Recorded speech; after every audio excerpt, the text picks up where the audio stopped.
Over the years, Ghana's effort at improving education has been somewhat consistent, as evidenced by the formulation of policies by governments to promote basic education. Though there has been significant increase in enrollment rates at the primary and secondary levels, the country still lags behind in fulfilling the principles of the right to education.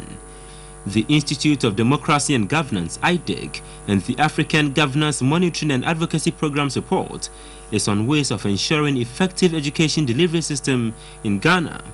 Among others, the report recommended that government take steps to provide a right-based access to quality education, regardless of religion and economic circumstances, in order to close the ever-widening equity and human rights gap. Despite some slight improvements in a lot of the deprived areas, disparities still persist very much in the areas of gross education, enrollment ratios, the gender parity index, the pupil-teacher ratio,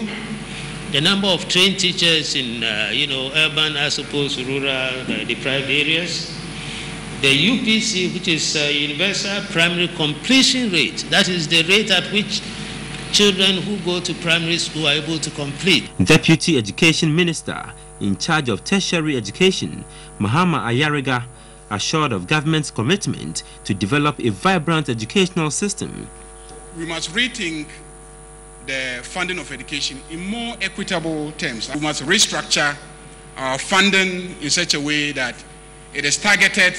at those who don't have and need it,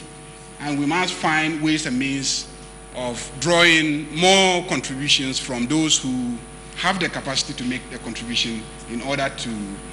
assess the service. Other speakers, including government policy advisor Christiana Amwakunyama, underscored the need for tertiary institutions to design programs to train more manpower in the sciences to meet government target of equipping 60% of its manpower with training in science and technology.